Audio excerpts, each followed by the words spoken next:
Assalamualaikum warahmatullahi wabarakatuh. Alhamdulillah, alhamdulillahi binikmatil iman wal islam. Asyhadu an la ilaha illallah wa asyhadu anna Muhammadar Rasulullah. Allahumma salli ala sayyidina Muhammad wa ala alihi sayyidina Muhammad. Shadaqallahul azim. Kaum muslimin dan muslimat, pemirsa TVRI Sulawesi Tengah yang berbahagia. Senang sekali pemirsa, kembali kami menyapa Anda dalam program acara persembahan TVRI Sulawesi Tengah, yaitu program acara Mutiara Hikmah. Dan insya Allah program acara Mutiara Hikmah ini akan menambah munajah dan takarub kita kepada Allah Subhanahu wa Ta'ala. Amin, amin, ya Rabbal Alamin. Kaum muslimin dan muslimat, pemirsa TVRI Sulawesi Tengah yang berbahagia, alhamdulillah telah hadir di tengah-tengah kita narasumber yang insya Allah akan membawakan materi kita pada sore hari ini di program acara Mutiara Hikmah persembahan TVRI Sulawesi Tengah, yaitu Al-Ustadz Al-Mukarram Ustadz Dr. Abdul Ghani Jumat SAG MAG. Assalamualaikum Pak Dokter. Waalaikumsalam. Sehat-sehat Pak Dokter? Alhamdulillah ya, sehat walafiat. Alhamdulillah. Baik, terima kasih telah hadir di studio kami. Beliau merupakan dosen Universitas Islam Negeri UIN Dato Karama Palu dan juga Ketua Umum dari PMII ya Pak Dokter ya. Ya, baik, terima kasih. Dan juga telah hadir di studio kami siswi Prakerin TVRI Sulawesi Tengah dan mahasiswa. Assalamualaikum. Ya, sehat-sehat? Alhamdulillah. Baik, terima kasih telah hadir di studio kami. Dan kami juga membuka line telepon di 0451 452 414 bagi pemirsa yang ada di rumah yang ingin berinteraktif dengan Ustadz atau ingin bertanya pada materi kita sore hari ini di program acara Mutiara Hikmah persembahan TVRI Sulawesi Tengah. Kaum muslimin dan muslimat, pemirsa TVRI Sulawesi Tengah yang berbahagia, tema kita pada sore hari ini di program acara Mutiara Hikmah persembahan TVRI Sulawesi Tengah yaitu tentang pemuda Islam dalam membangun bangsa. Atau mohon maaf, pemuda Islam dalam pembangunan bangsa. Pemuda merupakan generasi penerus bangsa. Di tangan para pemuda terdapat tongkat estafet pembangunan bangsa, terutama pemuda Islam dalam pembangunan bangsa dan negara. Rasulullah Shallallahu Alaihi Wasallam bersabda yang artinya, gunakanlah masa mudamu sebelum datang masa tuamu. Gunakanlah sehatmu sebelum datang masa sakitmu. Gunakanlah kekayaanmu sebelum datang masa fakirmu. Gunakanlah luangmu, kata Rasulullah, sebelum datang masa sempitmu. Dan gunakanlah kehidupanmu sebelum datang kematianmu. Hadis riwayat Ibnu Abbas. Dan untuk mengkajinya lebih dalam lagi materi kita pada sore hari ini dengan tema pemuda Islam dalam pembangunan bangsa, kepada Al-Ustadz Al-Mukarram Ustadz Dr. Abdul Ghani Jumat SAG MAG kami persilakan untuk memberikan tausiah kepada Pak Dokter. Tafadhol. Bismillahirrahmanirrahim. Assalamualaikum warahmatullahi wabarakatuh. Waalaikumsalam warahmatullahi wabarakatuh. Alhamdulillahil mujibud da'wat al-qail fi muhkamil ayatil bayyinat wa likulli wijhatun huwa muwalliha fastabiqul khairat. Wassalatu wassalamu ala Rasulillah Sayyidina Muhammad ibn Abdillah wa ala alihi wa sahbihi wa mawala wa ba'd. Kaum muslimin baik yang berada di rumah, para pemirsa yang sedang menyaksikan acara live Mimbar Agama Islam ya, pada sore hari ini, Mutiara Hikmah pada sore hari ini, maupun adik-adik kita yang ada di studio, mereka yang berada dari pergerakan mahasiswa Islam Indonesia yang berasal dari Universitas Tadulako dan juga UIN Dato Karama Palu dan juga adik-adik kita dari siswi Prakerin. Siswi Prakerin TVRI Sulawesi Tengah. TVRI Sulawesi Tengah yang berbahagia. Alhamdulillah kita bersyukur pada Allah Subhanahu wa taala. Kita sehat walafiat pada sore hari ini kita bertemu di sini untuk membincang tentang peran pemuda. Iya, baik Pak Dokter. Dalam pembangunan bangsa dan negara. Jangan lupa, ini masih di bulan Maulid. Kita harus memperbiasakan diri untuk menyapa Nabi besar Muhammad sallallahu alaihi wasallam. Allahumma shalli wa sallim wa barik alaihi. Lain dengan cara membaca salawat dan salam kepada beliau. Allahumma shalli ala sayyidina Muhammad wa ala alihi sayyidina Muhammad. Para pemirsa di rumah, kaum muslimin wal muslimat, wabil khusus adik-adik mahasiswa yang ada, mahasiswi yang ada di TVRI. Ada apa dengan pemuda? Seperti kalian semua ini, ada apa dengan kalian dalam kehidupan berbangsa bernegara ini? Seberapa besar, seberapa penting peran kalian dalam kehidupan berbangsa bernegara? Seberapa penting peran kalian di dalam mengawal moral umat, moral bangsa? Wabil khusus kalau kita berbicara dalam skop yang paling kecil, bagaimana mengawal moralitas umat, moral bangsa, khususnya moral generasi muda yang ada di Provinsi Sulawesi Tengah, di Kota Palu pada khususnya. Seberapa penting, seberapa besar. Sebelum kita ingin berbicara jauh ke sana, mari kita set back ke belakang. Ya. Kita ingin lihat, ini masih momentum Maulid, jadi kita ingin lihat bagaimana Nabi memastikan bahwa dalam kehidupan agama, dalam kehidupan masyarakat, pemuda ini tidak bisa diabaikan sama sekali peranan-peranannya. Dan ini penting dijelaskan agar para pemuda itu mempersiapkan diri, jangan terlena dengan kehidupan dunia. Jangan terlena dengan kehidupan modern yang menggoda. Hanya persoalan-persoalan aksesoris gitu ya. Masya Allah. Persoalan fun, persoalan apa lagi? Mungkin tren-tren budaya. Ya, ya tren ke budaya yang apa? Yang saling apa berinteraksi dengan kebudayaan pemuda di negara-negara lain. Pemuda-pemuda Islam itu tidak hanya berkutat di persoalan-persoalan demikian itu. Nah, bagaimana Nabi memperlakukan pemuda? Ini penting karena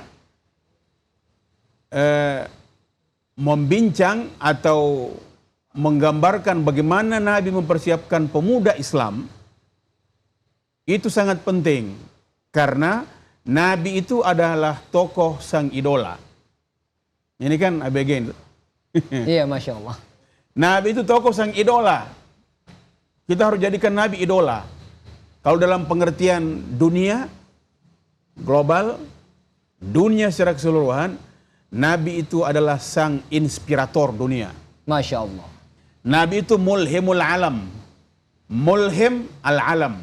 Mulhimul alam, inspirator dunia. Nabi itu adalah kaca pembesar dunia. Dunia jika ingin mengaca sejauh mana keberadaan moral mereka, maka harus berkaca kepada Nabi. Dalam bahasa para santri, Nabi itu adalah uswatun hasanah. Nabi teladan terbaik. Nah, salah satu teladan terbaik Nabi adalah bagaimana dia menempatkan pemuda, ya, menempatkan generasi muda, baik pemuda maupun pemudi, gitu. Baik cowok maupun cewek, gitu kalau kita bahasa hari-hari ya. Nah, semua itu ditempatkan oleh Nabi pada derajat yang sangat penting, pada derajat yang sangat utama. Kita lihat data sejarah.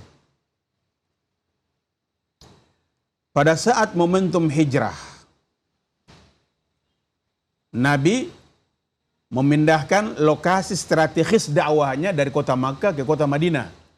Ya kan? Lihat siapa yang mendampingi Nabi pada saat-saat yang sangat genting. Karena waktu ini terbatas jadi tidak bisa dijelaskan di sini. Kita hanya menjelaskan file-file peristiwa-peristiwa itu. 2 bulan atau 2 minggu, data lain 2 minggu ya, data sejarah 2 minggu. 2 minggu sebelum Nabi hijrah ke Madinah, rumah Nabi di kota Mekah yang kurang lebih 180 meter kalau tidak salah dari Ka'bah, itu dikepung oleh Kopassus Quraisy, pasukan Quraisy. Pasukan Quraisy, Ustaz. Dikepung rumahnya oleh pasukan Quraisy itu. Untuk apa dikepung? Nabi harus disembelih, dibunuh dalam rumahnya sendiri. Nauzubillah min zalik. Karena Nabi dianggap membawa ajaran baru di kota Mekah, yang mengganggu ajaran nenek moyang mereka. Nabi melawan miras, perhatikan. Nabi melawan miras, minuman keras, khamar. Nabi melawan penyembahan berhala. Nabi menentang perkawinan yang tidak beradab. Ini perempuan-perempuan begini di masa Nabi tidak ada harganya ini. Mungkin ada perbudakan Pak Dokter ya? Ya, jadi ada perkawinan yang tidak beraturan. Tukar menukar istri, tukar menukar bini. Perempuan itu diperdagangkan seperti orang berdagang tomat di pasar. Nauzubillah. Tidak ada harganya sama sekali. Nah, nanti sebentar kalau adik-adik bertanya lebih luas kita bisa jelaskan. Lalu kenapa Nabi bisa menjadikan wanita itu bisa berharga di era Islam, begitu ya? Nah, lalu orang saling memperdagangkan, saling memperbudak. Klan yang elit, ya, apa namanya, kabilah, kelompok etnis yang elit itu memperbudak etnis yang jelata, masyarakat jelata, rakyat jelata. Orang-orang Badui diperbudak, itu menjadi sasaran komunitas budak mereka itu. Tegasnya kelompok yang elit memperbudak kelompok yang rakyat jelata. Nah, Nabi diutus oleh Allah menghabisi semua tradisi itu. Termasuk harga bagi wanita. Nabi naikkan harganya dalam pengertian, bukan harga fulus, bukan duit.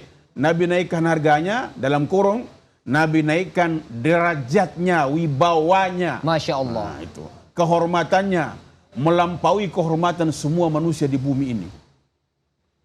Dari yang tadinya dijual seharga tomat, Nabi naikkan harganya, derajatnya. Seorang laki-laki bisa kawin dengan perempuan, terserah dia pilih berapa istrinya. 17, 37, 75 orang. Masya Allah. Tergantung jam terbangnya. Jadi kalau seorang pedagang besar, jam terbangnya kan besar, banyak. Dia boleh memilih perempuan di tempat-tempat yang dia berdagang di situ. Tidak ada harganya perempuan. Seenak gue laki-laki ketika itu.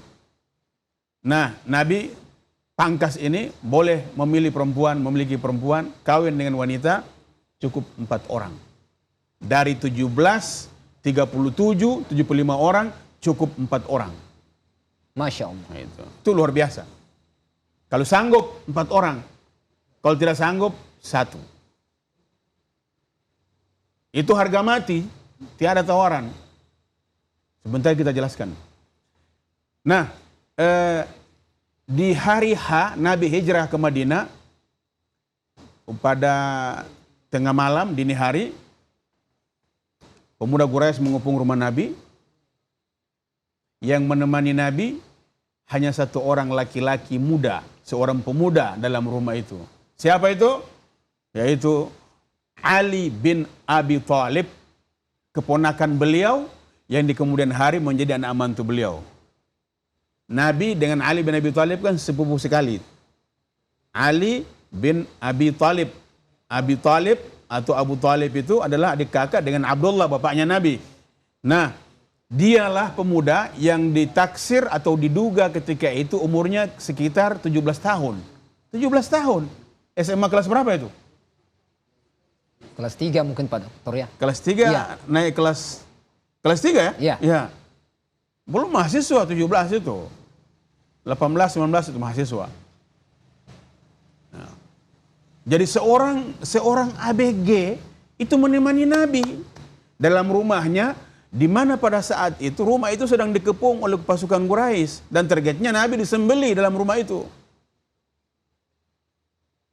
Pertanyaan besar di situ. Mengapa Nabi begitu tega? Mengapa Nabi begitu berani? Dia tahu malam itu dia akan dibunuh. Karena komunikasi Nabi dengan Jibril tidak pernah terputus. Jangan disangka bahwa Nabi tidak mengetahui rumahnya dikepung. Wa ma yantiqu 'anil hawa in huwa illa wahyu yuha.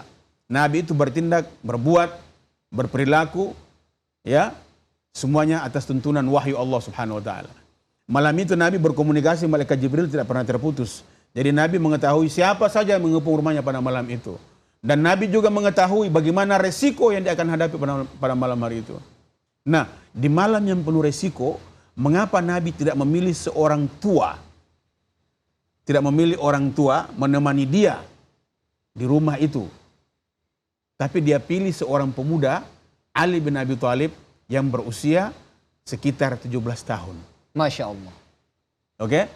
Malam itu, Nabi suruh Ali bin Abi Thalib tidur di tempat tidurnya, di ranjang Nabi, ranjang yang terbuat dari pelepah-pelepah korma yang sederhana sekali itu. Lalu Nabi tutup dengan sorbannya yang berwarna hijau. Kemudian Nabi keluar dari rumah. Di sekitar rumah seluruh pasukan Quraisy yang mengepung Nabi semuanya tertidur dalam keadaan sakran, dalam keadaan mabuk. Lalu Nabi dalam sejarah satu data mengatakan, Nabi mengambil pasir, membaca ayat kursi lalu menaburkan di kepala-kepala mereka. Seakan-akan tafsir sejarah mengatakan Nabi ingin berkata, "Hei, kamu sudah lihat ini, saya ini siapa? Kamu kira saya ini mangga-mangga yang tidak ada apa-apanya di mata Allah Subhanahu wa taala?" Masya Allah. Tabur. Nabi keluar menyebut Abu Bakar. Jadi Nabi keluar menyebut Abu Bakar, dibiarkan Ali tidur di tempat tidurnya. Begitu Nabi meninggalkan rumahnya beberapa saat, mereka sadar semua yang mabuk, lalu kemudian menyerbu masuk ke rumah Nabi. Mereka tendang ranjang Nabi, dia kira yang tidur itu Nabi, padahal Ali bin Abi Thalib. Kemudian Nabi bersembunyi di Gua Thur selama 3 hari 3 malam. Dan di Gua Thur, ini menarik, Nabi menyebut Abu Bakar temannya, lalu kemudian bersembunyi di Gua Thur 3 hari 3 malam. Ada 2 pemain di sana lagi, muda. Abdullah bin Abu Bakar bertugas menggembalakan kambing di sekitar Gua Thur. Tidak sekedar bertugas menggembala kambing dan domba, tapi bertugas untuk mengintai, mendeteksi pasukan Quraisy yang mengejar Nabi. Masya Allah. Jadi penuh taktik dan strategi dalam persoalan itu, tapi Nabi melibatkan pemuda di dalam mengontrol perjalanan itu. Dan ini menarik, ini bahagianya adik-adik mahasiswi semua. Di tengah malam, ketika orang-orang di pasir Arabia sudah tidur semuanya, ternyata ada seorang wanita muda yang masih bujang belum kawin. Namanya Asma binti Abu Bakar. Apa tugasnya? Membawa bekal bagi dua sang muhajir agung. Membawa bekal, air susu kambing, dan bekal korma seadanya untuk 2 orang sang muhajir agung, yaitu Nabi Muhammad sallallahu alaihi wasallam dan Abu Bakar As-Siddiq, orang yang pertama memeluk Islam dari kalangan tua, yang sedang bersembunyi di Gua Thur untuk menunggu strategi melanjutkan perjalanan ke Madinah. Ada cerita selanjutnya mungkin dalam diskusi sebentar. Nah, pengantar itu poinnya ternyata Nabi melibatkan 3 orang pemuda. Masya Allah. Ali bin Abi Thalib, Abdullah bin Abu Bakar, dan Asma binti Abu Bakar. Poin yang kedua, sejak awal Islam, Nabi berjuang, memperjuangkan Islam, menyiarkan Islam, membangun masyarakat yang berbudaya, masyarakat yang berakhlak, masyarakat yang bermoral. Nabi melibatkan pemuda di garda terdepan. Pertanyaan besar berikut, nanti sebentar diskusikan. Bagaimana dengan Indonesia? Di mana peran pemuda di dalam kemerdekaan Republik Indonesia? Dan di mana peran pemuda di dalam membangun moral bangsa ketika Indonesia merdeka? Dan pertanyaan yang terakhir untuk itu, di era milenial seperti ini. Iya, Masya Allah. Di mana peran pemuda? Di mana peran kalian? Hanya kesadaran kritis yang bisa menjawabnya. Iya. Itu sebagai pengantar pertama. Baik, terima kasih Pak Doktor atas penjelasannya. Baik kaum muslimin dan muslimat, pemirsa TVRI Sulawesi Tengah yang berbahagia, tentunya Pak Doktor sudah menjelaskan bahwa pemuda harus menjadi teladan bagi generasi-generasi Islam untuk perkembangan zaman yang lebih baik. Dan baginda Rasulullah Sallallahu Alaihi Wasallam yang disampaikan oleh Pak Doktor mengajarkan kepada para pemuda untuk mengikuti akhlak baginda Rasulullah Sallallahu Alaihi Wasallam. Baik, perbincangan kita cukup menarik pada sore hari ini, tetapi kita ikuti jedah berikut ini. Tetaplah di TVRI Sulawesi Tengah. TVRI, media pemersatu bangsa.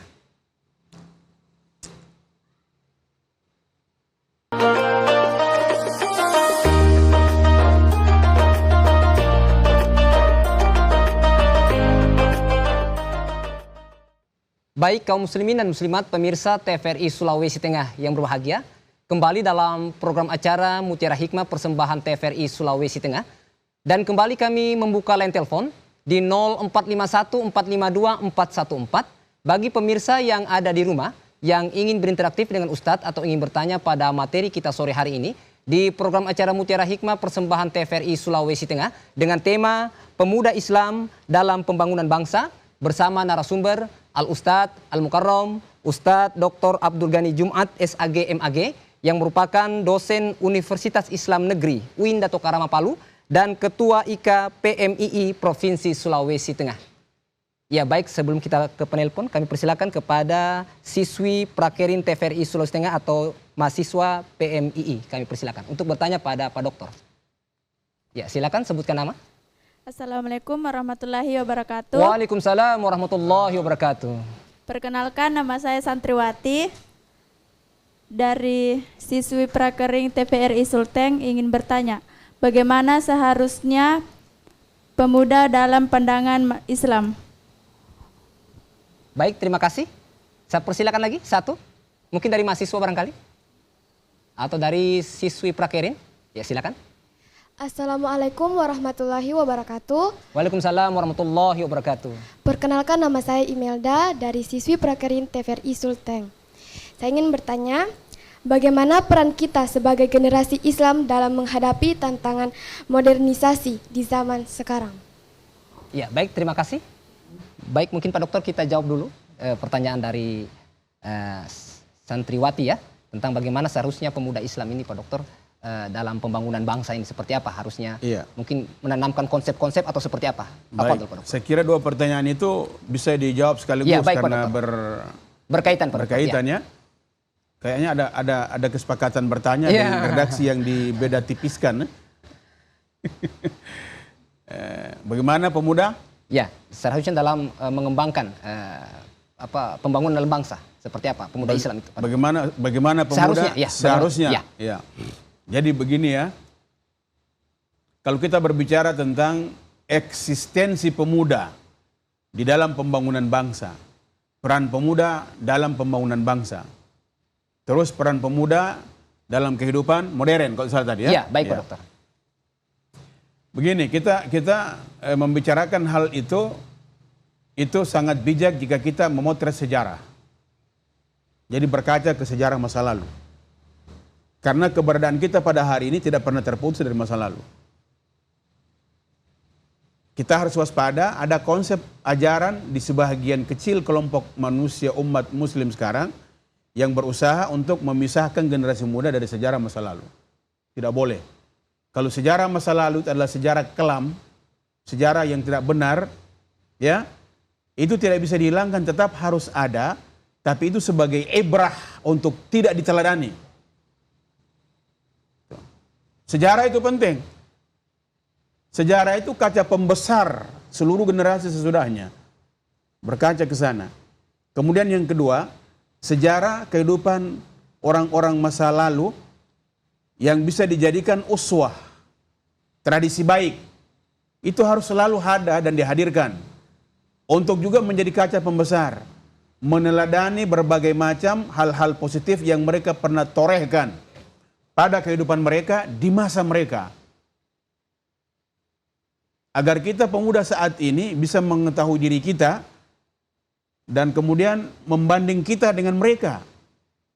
Jangan sampai kita merasa bahwa kita ini besar karena kita sendiri. Jadi Pak Dokter ada perbandingan Pak Dokter? Ada perbandingan. Masya Allah. Itu penting. Mohon maaf kalau mau kemana-mana kan kalau keluar rumah mesti bertemu dengan kaca dulu ya. Iya. Ada yang tidak bertemu dengan kaca? Iya, Masya Allah. Biasanya bertemu dengan kaca 10 kali berulang-ulang gitu. Ya kan? Sudah starter motor balik lagi toh, dilihat lagi di kaca. Saya tidak tahu apa yang dilihat itu. Apa fungsinya kaca itu? Itu adalah cermin untuk memastikan dirimu sudah oke. Ya kan? Jadi sudah mantap Pak Dokter ya, Masya Allah. Kan? Sudah mantap. Ya. Begitu juga orang-orang terdahulu, peristiwa-peristiwa masa lalu. Itu adalah cermin bagi kita. Dan khusus pada pemuda, harus mengambil cermin dari sejarah perjuangan generasi muda bangsa Indonesia. Apa di antaranya? Momentum generasi muda adalah Sumpah Pemuda. Kalian harus tahu Sumpah Pemuda itu. Wajib membaca Sumpah Pemuda. Tidak boleh tidak membaca sejarah Sumpah Pemuda. Karena yang bermain Dan yang memainkan peran munculnya sejarah itu adalah generasi muda. Jadi Sumpah Pemuda dari beberapa butir itu mengandung komitmen bahwa pemuda Indonesia siap untuk membangun negeri ini. Pemuda Indonesia siap untuk menjaga dan merawat Indonesia. Apa poinnya di situ? Yang namanya pemuda Indonesia, terutama pemuda Muslim, ya, terlarang bagi dia untuk mengganti Indonesia dengan model yang lain. Karena ada sumpahnya. Bertanah air satu, tanah air Tanah Indonesia. air Indonesia, Pak Dokter. Iya. Berbahasa yang satu, bahasa Indonesia. Itu sumpah, ikrar itu, komitmen, ikat janji dengan negara itu. Ini saya sindir karena ada ideologi lain yang datang ke sini, ingin menggoda kalian generasi muda, mengganti bentuk negara dengan negara yang lain, yang sudah melanggar janji sumpah setia tadi itu. Tidak boleh terjadi. Nah, jadi yang pertama berarti yang dipersiapkan oleh pemuda dalam kehidupan bangsa dan negara adalah komitmen menjaga bangsa. Selanjutnya, pemuda harus membekali dirinya dengan ilmu pengetahuan. Ingat dulu kita pernah dijajah 350 tahun oleh Mangge Belanda. Masya Allah. Tiga seper 2 tahun oleh Mangge Jepang. Saya ingin bertanya, apakah generasi muda ingin dijajah kembali? Kalau ada yang menjawab, iya kami siap ingin dijajah kembali, orang itu adalah orang yang tidak sehat. Ya, Masya Allah. Tapi kita tidak ingin dijajah kembali dalam pengertian fisik. Waspada, ada penjajahan dalam bentuk yang lain. Penjajahan budaya. Fun. Budaya berpakaian. Itu banyak melanda generasi muda. Orangnya orang Indonesia, tapi cara berbusananya model bukan pemuda Indonesia. Jadi karena itu yang pertama kita harus menyiapkan diri, bekal ilmu pengetahuan. Dan yang kedua, kita harus punya jati diri, identitas diri sebagai pemuda Indonesia, bukan pemuda warga negara lain. Apa jati diri kita pemuda Indonesia itu? Apa cirinya? Kita ini bangsa Indonesia, bangsa yang ramah, lembut, toleran, tidak radikal. Dalam faham agama, dalam faham berbangsa bernegara tidak radikal. Kita ini ramah. Kenapa? Karena ketika kita lahir ke Indonesia ini ternyata di samping kita, tangga kita, ada juga pemuda tapi bukan Muslim. Nasrani, ya kan? Hindu, Buddha. Jadi ada orang lain di samping kita yang agamanya berbeda dengan kita. Maka kita terdidik dengan lingkungan itu untuk menjaga mereka. Berarti Pak Dokter ada konsep rahmatan lil alamin. Konsep rahmatan lil alamin harus dimiliki oleh pemuda. Kemudian yang berikut, pemuda, khususnya pemuda Muslim, harus taat beragama. Nah di sini luas cakupannya. Taat beragama berarti apa? Pertanyaannya sekarang tadi jam salat asar. Kalau perempuan tidak berhalangan dia salat atau tidak itu? Sebab kalau dia tidak salat, iya, Masya Allah. Meninggalkan kewajiban. meninggalkan ya. kewajiban. Nah, begitu ya. Kemudian dipastikan seorang pemuda Muslim harus bisa membaca Al-Quran. Kalau dia seorang mahasiswa, tidak peduli apakah masuk kuliah perguruan tinggi agama, perguruan tinggi umum, tidak. Wajib tahu membaca Al-Quran. Karena kitab suci Al-Quran ini bukan kitab suci untuk pemuda yang kuliah di fakultas agama. Bukan. Ini adalah kitab suci untuk umat Islam. Maka siapapun yang Muslim, wajib tahu membaca Al-Quran. Ya, membacanya selain berpahala, juga diantaranya yang suka stres, depresi, membaca Al-Quran bisa menjadi obat penawar. Di dalam ayat Al-Quran dijelaskan, Inna hadzal Qur'ana syafi'u musyaffa'. Sesungguhnya ayat-ayat Al-Quran kalau kalian baca bisa menjadi obat penawar. Masya Allah. Terutama ketika diputus sang pacar. Ya. Jangan pikirkan dia, banyak sekali penggantinya. Curhat pada Allah, baca Al-Quran. Setelah baca berdoa, tapi mengambil air wudhu dulu. Lalu berdoa, ya Allah, saya mengalami problem seperti ini. Saya ini masih bujang, ya Allah, saya cinta orang tuaku. Dengan keberkahan ayat Al-Quran, ya Allah, kalau yang bersangkutan mendatangkan keburukan kepada saya, jauhkan dia dari saya. Tapi kalau seandainya yang bersangkutan mendatangkan kebaikan kepada saya, biasa bahasa apa namanya itu, milenial yang wanita, kalau seandainya yang bersangkutan adalah calon imamku, Ya, Masya Allah. dan aku menjadi makmumnya, tuntun jiwaku, pelihara kami berdua, jangan sampai berbuat maksiat di hadapanmu ya Allah. Sampai kepada hari yang ditentukan. Di mana atas kehendakmu kami dua bisa bersatu sebagai suami istri. Baca Al-Quran dan berdoa itu. Nah yang terakhir, pemuda Islam harus memiliki kepekaan sejarah. Dan sekaligus memiliki kecerdasan emosional. Itu penting. Kecerdasan emosional dan kesalehan sosial. Jadi pemuda itu tidak boleh menyendiri, tidak boleh merasa terpisah dari lingkungannya. Itu namanya kesalehan sosial. Dia Berarti harus Pak Dokter harus ada interaksi sosial. Pak harus Dokter. ada Masya interaksi Allah. sosial. Dia merupakan bagian dari dirinya, bagian dari lingkungannya. Dia harus mendatangkan rahmat ke lingkungan sekitarnya. Di kampus kalian bergaul, di sekolah kalian bergaul, kan tidak sendiri ya. Ada orang lain di sana. Dan harus menyatu dengan mereka supaya kalian merupakan bagian dari komunitas besar pemuda Islam. Nah, apabila ini dimiliki, ini beberapa jati diri dan beberapa identitas, maka hatta zaman berubah seperti apapun, pada era modern seperti apapun, pada era kontemporer seperti apapun, era milenial seperti apapun, pemuda Islam bisa eksis dan bisa beradaptasi dan bisa mengambil peran penting dalam kehidupan berbangsa bernegara, wabil khusus dalam kehidupan beragama. Saya kira seperti itu Ustadz Bambang untuk sementara. Baik, terima kasih Pak Dokter atas penjelasannya. Baik kaum muslimin dan muslimat pemirsa TVRI Sulawesi Tengah yang berbahagia, tentunya Pak Dokter menjelaskan sangat penting peran pemuda Islam dalam pembangunan bangsa dan negara. Dan juga tentunya ada Sumpah Pemuda yang tentunya ini sebagai jati diri bangsa untuk pergerakan generasi muda yang akan datang. Baik, perbincangan kita cukup menarik pada sore hari ini, tetapi kita ikuti jedah berikut ini. Tetaplah di TVRI Sulawesi Tengah. TVRI, media pemersatu bangsa.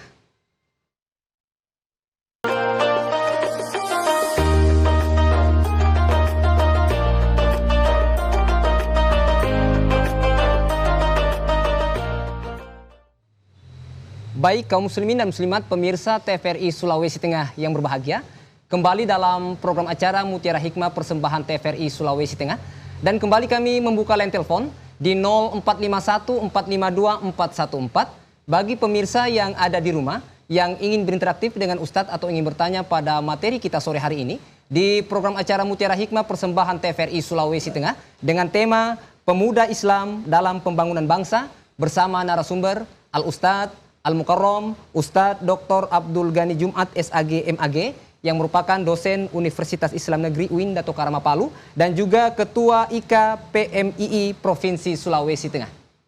Ya baik, sebelum ke penelpon saya persilakan kepada mahasiswa dari UIN atau UNTAD yang bergerak dalam organisasi PMII. Saya persilakan. Assalamualaikum warahmatullahi wabarakatuh. Waalaikumsalam warahmatullahi wabarakatuh. Perkenalkan, nama saya Rahmayanti Agani dari PMII Komisariat Universitas Tadulako, Rayon Fakultas Kesehatan Masyarakat. Ustadz, saya ingin bertanya, bagaimana peran pemuda Islam dalam membangun masyarakat yang Islami? Terima kasih. Wallahu muwaffiq ila aqwamit thoriq. Wassalamualaikum warahmatullahi wabarakatuh. Waalaikumsalam warahmatullahi wabarakatuh. Ya baik, terima kasih. Baik, kembali kami membuka line telepon. Halo, Assalamualaikum. Ya, halo, Assalamualaikum. Ya, halo, Assalamualaikum. Ya, terputus. Kembali kami membuka line telepon di 0451 452 414 bagi pemirsa yang ada di rumah yang ingin berinteraktif dengan Ustadz atau ingin bertanya pada materi kita sore hari ini di program acara Mutiara Hikmah persembahan TVRI Sulawesi Tengah dengan tema Pemuda Islam dalam Pembangunan Bangsa. Ya, saya persilakan lagi dari masih. Ya, halo, Assalamualaikum. Ya, halo, Assalamualaikum. Waalaikumsalam warahmatullahi wabarakatuh. Waalaikumsalam warahmatullahi wabarakatuh. Baik, dengan Bapak siapa di mana, Pak? Pak Samsudin. Pak Samsudin? Iya. Ya, baik. Asmudin Kabupaten Sigi. Ya, silakan. Silakan pertanyaannya, Ini Pak. sangat Samsul. bagus dan sangat menarik ini. Iya, jadi topiknya pada sore hari ini sangat menarik, peran pemuda Islam dalam pembangunan bangsa. Bukan Samsudin, Asmudin. Asmudin, baik Pak Asmudin. Ya, silakan Pak Asmudin. Iya. Jadi di sini kita, Pak Ustadz, bagaimana merubah mindset berpikir generasi muda kita yang sekarang ini kan banyak yang berbuat yang negatif seperti narkoba, ya, sabu-sabu, minuman keras. Jadi peran kita ulama, pemerintah, tokoh pemuda, tokoh agama untuk memberantas hal-hal demikian agar menjadi pemuda yang berkualitas, yang bisa bangkit, tentunya maju untuk pembangunan yang ada di Sulawesi Tengah. Jadi bagaimana kita menggalakkan Pak Ustadz, yaitu kinerja-kinerja pemuda yang sekarang banyak yang negatif, mereka berbuat seperti yang saya sampaikan tadi, narkoba, sabu-sabu, minuman keras. Bagaimana mengantisipasinya itu?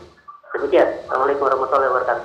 Waalaikumsalam warahmatullahi wabarakatuh. Baik, terima kasih Pak Asmudin ya. Ya baik, kembali kami membuka line telepon di 0451 452 414 bagi pemirsa yang ada di rumah yang ingin berinteraktif dengan Ustadz atau ingin bertanya pada materi kita sore hari ini di program acara Mutiara Hikmah Persembahan TVRI Sulawesi Tengah. Ya baik, saya persilakan satu lagi mahasiswa dari organisasi PMII ya, dari UNTAD. Tafadhol. Baik, Assalamualaikum warahmatullahi wabarakatuh. Waalaikumsalam warahmatullahi wabarakatuh. Perkenalkan, nama saya Iin Indrianti dari PMII Komisariat UNTAD, Baik. Rayon FKIP. Pertanyaan saya, bagaimana pendapat Ustadz tentang kualitas pemuda kota sekarang ini, khususnya di Kota Palu? Apakah sudah dibilang sebagai pemuda Islam atau belum? Terima kasih. Wassalamualaikum warahmatullahi wabarakatuh. Waalaikumsalam warahmatullahi wabarakatuh. Ya baik Ustadz, kita jawab dulu. Mungkin dari Iin dulu Ustadz, yang dari UNTAD ya, PMII dari UNTAD.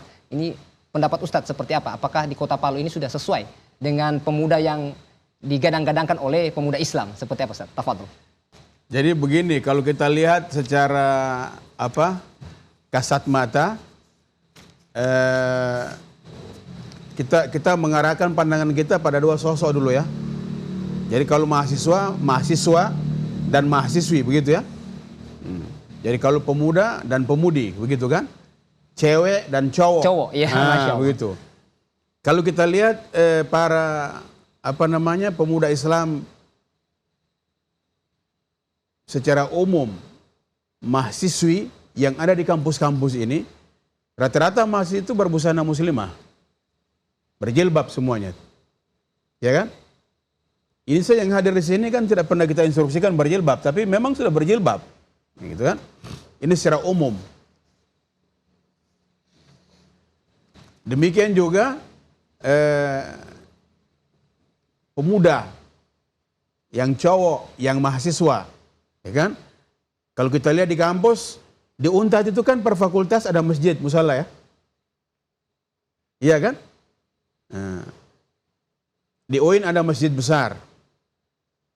Saya perhatikan itu dalam pelaksanaan sholat 5 waktu, masjid itu dipenuhi oleh banyak mahasiswa ketimbang dosen. Masya Allah. Karena bukan berarti dosen tidak sholat. Iya. Karena memang mahasiswa lebih banyak daripada dosen di kampus kan? Ya. Di UNTAD berapa puluh ribu mahasiswanya. Nah di jam-jam sholat lohor, sholat asar, ketika ada aktivitas mahasiswa, musalla itu full. Kan kalau kita mengukur mereka itu menjadi pemuda muslim yang benar atau tidak, pertama dari segi cara dia beribadah dulu dong. Nah, di waktu-waktu itu, waktu sholat di masjid, ibadah, ternyata masjid itu terpenuhi full isinya dengan para pemuda. Demikian juga para mahasiswi yang berbusana muslimah, tidak hanya kelihatan mereka menggunakan busana, tapi juga ketika waktu sholat, apabila dia tidak berhalangan, dia juga masuk ke musala. Full musala itu. Bahkan dalam beberapa tempat ada yang berkata tidak bisa menampung jumlah mahasiswa untuk sholat di situ. Ini secara umum. Tapi ada aspek inherennya lagi. Ya, inheren maksudnya tadi yang saya sudah jelaskan pertama. Jadi kalau mereka sudah berbusana muslimah, perempuan misalnya berjilbab, pertanyaannya, apakah mereka mengerti pesan jilbab itu? Jangan-jangan jilbab yang dipakai itu hanya fun, model. Ya kan? Nah, pesan jilbab adalah pesan moral. Kalau engkau menutup tubuhmu dengan jilbab ini, maka tutup juga maksiat yang kau lakukan. Masya Allah. Bukan hati-hati dalam kalimat itu. Bukan berarti tutup maksiat yang kau lakukan, berbuat maksiat kemudian ditutup. Jangan dicerita. Bukan begitu maksudnya.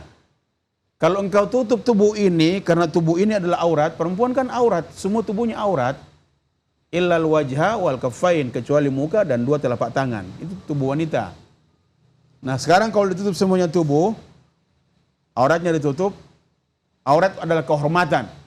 Kehormatannya ditutup, maka ada pesan inheren di dalam. Pesan ke dalam, artinya apa? Jaga anggota tubuhmu untuk berbuat maksiat. Masya Allah. Jangan sembarangan yang laki-laki. Karena tidak semua laki-laki kita bisa seenaknya saja. Saling cubitan, saling ini, saling tarik, tidak bisa. Jangan bersama-sama laki-laki di tempat-tempat yang tidak berlampu. Remang-remang, Pak Dokter. Remang-remang. Masya Allah. Lampunya itu setan di situ. Ya. Setan siapkan lampu, bahkan dia matikan semua lampu. Hati-hati ya. Jangan berjalan berdua-duaan di tempat-tempat yang sepi. Berdua-duaan itu maksudnya bukan dengan cewek, dengan cowok. Tidak boleh.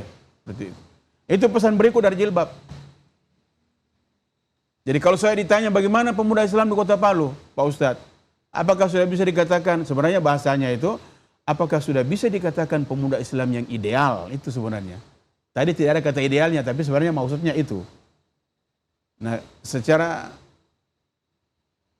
syariat luar, tampilan luar, iya, sudah ideal. Dari segi busana, ya kan? Dari segi semangat belajar agama. Tapi sejauh mana pendalaman mereka terhadap agama, itu harus membutuhkan penelitian. Iya. Yang berikut, seberapa besar jumlah misalnya pemuda Islam di Kota Palu, kita belah dua, 500 mahasiswa UIN misalnya ya, 500 mahasiswa UNTAD. Jadi jumlahnya 1000. Dari 1000 orang mahasiswa di 2 perguruan tinggi ini, berapa persen yang bisa membaca Al-Quran? Itu butuh penelitian. Tentang kemampuan baca tulis Al-Quran bagi mahasiswa. Tapi karena saya selalu terbang kemana-mana, berada di hampir semua komunitas, saya bisa menjawab, dari 1000 orang itu, sekitar 60% lebih bisa membaca Al-Quran. Artinya, masih ada 30% lebih, itu tinggi, besar itu, dan mengkhawatirkan. Karena itu tadi di depan pengantar saya sudah singgung masalah ini Al-Quran. Ya, mungkin Pak Dokter berkaitan juga dengan pertanyaannya Rahmayanti ini, peran pemuda Islam dalam pembangunan juga mungkin barangkali Pak Dokter ya. Seperti apa kira-kira? Jadi peran pemuda Islam dalam pembangunan terhubung dengan pertanyaan Pak Samsudin ya. Pak Samsudin, ya. Dari Sigi Amirin, tadi. ya. Ya, jadi begini, mengapa aspek-aspek ciri khas dan identitas pemuda Islam kita kedepankan, kita jelaskan tadi, karena identitas itu nanti akan menjadi modal dasar bagi pemuda Islam untuk mengambil peran penting dalam pembangunan. Jadi pemuda Islam itu, tadi saya katakan, dia harus memiliki bekal ilmu pengetahuan. Bagaimana Anda mau berperan dalam pembangunan? Anda tidak punya ilmu, tidak punya knowledge, tidak punya skill. Ini mohon maaf Ustadz Bambang, ini punya skill, masih muda, punya Masya skill. Allah. Terima kasih Pak Dokter. Tidak gampang kan, bayangkan berpuluh-puluh doktor digarap oleh Ustadz Bambang di sini. Didampingi oleh Ustadz Bambang, kalau tidak punya skill tidak bisa. Iya, baik. Ini berkat ilmu Pak Dokter juga buat Iya, saya. saya tahu betul, ini belajar mengaji dulu luar biasa. Jadi karena bekal bisa belajar mengaji, membaca Al-Quran dengan benar, dengan baik, maka bisa memandu acara agama seperti ini. Karena memandu acara agama harus ada bekal, ada modal, bisa membaca Al-Quran, bisa mengaji maksudnya. Masya Allah. Karena itu tadi saya memberikan contoh, dari 1000 orang, 500 UIN, 500 UNTAD. Berapa persen bisa membaca Al-Quran? Itu penting, karena identitas. Kalau baca kitab yang lain itu mudah, kan berbahasa Indonesia. Membaca Al-Quran kan bahasa Arab. Berarti mesti dipelajari.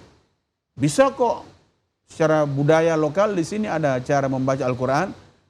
Alif, Rasen A, dan seterusnya. Dengan tradisi lokal Wisdom Palu, dengan logat Kaili dan logat Bugis bisa. Nah, bagaimana peran pemuda Islam dalam pembangunan? Masih terkait dengan yang tadi. Sekarang, di beberapa aspek, kita agak mengkhawatirkan karena pemuda Islam itu menjadi sasaran empuk dari beberapa bandar-bandar maksiat besar di dunia ini. Nauzubillah. Bahagian lain saya sudah sebutkan tadi, fun tadi, busana, ya, style, diperjualbelikan, diperdagangkan, menjadi sasaran empuk, model-model busana yang mempertontonkan kehormatan perempuan. Itu diarahkan ke pemuda Islam. Iya, baik Pak Dokter, mungkin ini berkaitan juga dengan pertanyaan Pak Asmudin tentang peran pemerintah dan ulama yang mencegah narkoba dan minuman keras. Kemudian yang kedua, pemuda Islam itu menjadi sasaran empuk dari dua peredaran basis maksiat besar, yaitu minuman keras dan narkoba. Hati-hati, waspada. Ya, hati-hati, waspada itu. Itu menjadi sasaran bagi peredaran minuman keras dan narkoba.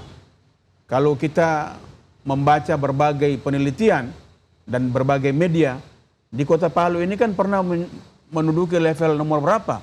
Level 4 nasional. 4, iya Pak Dokter. Itu di 5 tahun lalu kalau tidak salah itu. Kita ranking 4 nasional peredaran narkoba di Kota Palu ini. Tadi saya ditanya, bagaimana peran pemuda Islam di Kota Palu? Apakah bisa dikatakan pemuda Islam yang ideal? Dalam beberapa kasus iya, tapi kasus yang lain tadi ada fakta bahwa kita ini peredaran narkoba terbesar nomor 4 nasional. Nah, pemuda Islam jangan terjebak dengan itu. Tapi pada saat yang sama juga pemerintah sebagai stakeholder, sebagai kelompok yang memiliki kebijakan strategis untuk memutus mata rantai narkoba.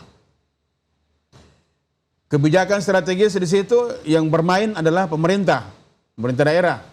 Ada polisi di sana, ada pihak keamanan di sana yang harus bermain, yang harus bertanggung jawab, memutus mata rantai narkoba.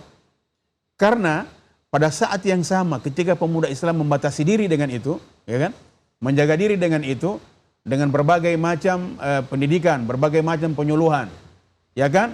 Berbagai macam kewaspadaan, hari anti narkoba, katakan tidak kepada narkoba, ya kan? Katakan perang terhadap narkoba, berbagai macam kepada perempuan, laki-laki, pemuda. Tapi pada saat yang sama apabila stakeholder, ya kan, penanggung jawab kebijakan membuka ruang untuk itu tidak akan nyambung, susah.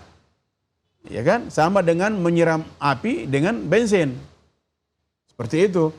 Jadi pemerintah dan pihak kepolisian harus mengambil peran strategis di sini, memutus mata rantai peredaran minuman keras dan peredaran narkoba. Ya, baik Pak Dokter, karena mengingat durasi waktu, perbincangan kita cukup menarik, mungkin Pak Dokter bisa memberikan closing statement atau kesimpulan dari materi-materi yang sudah Pak Dokter sampaikan. Tafadhol. Baik. Untuk memberi ruang yang luas terhadap peran pemuda Islam dalam pembangunan bangsa dan negara, paling tidak ada 3 faktor yang harus diperhatikan. Yang pertama, pemuda Islam harus mempersiapkan dirinya dengan bekal ilmu pengetahuan. Itu penting. Bekal ilmu pengetahuan. Karena masa depan tidak bisa dikuasai oleh pemuda apabila mereka tidak memiliki ilmu pengetahuan. Hanya yang berilmu pengetahuanlah yang bisa bermain di masa depan.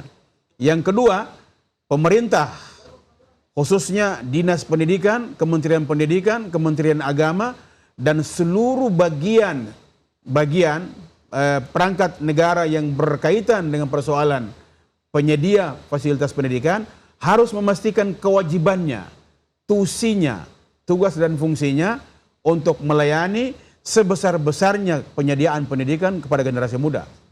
Dan yang ketiga, masyarakat menjadi pengawal, masyarakat menjadi penikmat ya hasil kerja dan keberadaan pemuda.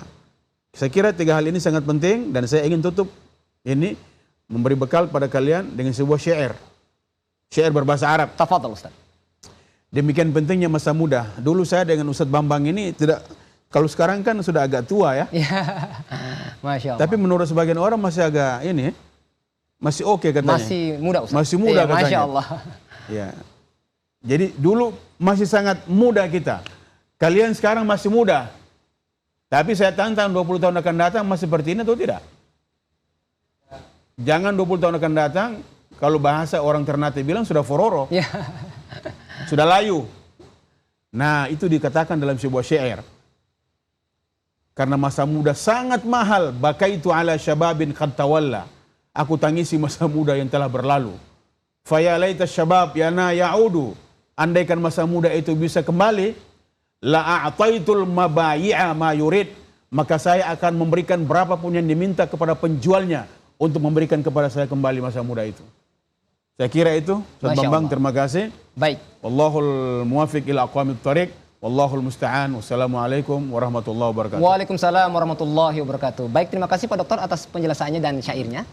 Baik kaum muslimin dan muslimat pemirsa TVRI Sulawesi Tengah yang berbahagia, tentunya Pak Dokter sudah menjelaskan esensi bahwa ada 3 hal yang perlu diperhatikan faktor untuk kemajuan pemuda. Yang pertama, pemuda harus memiliki ilmu pengetahuan, dan yang kedua, pemuda harus tentunya bekerja sama dengan pemerintah dalam hal pendidikan, dan yang ketiga, masyarakat menjadi penikmat yang tentunya menghasilkan pemuda-pemuda generasi Islam yang berakhlakul karimah.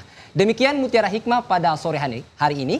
Kami mengucapkan terima kasih kepada Al-Ustadz Al-Mukarram Ustadz Dr. Abdul Ghani Jumat SAG MAG. Syukran Ustadz sudah hadir di studio kami. Insya Allah kapan-kapan kami undang kembali Ustadz.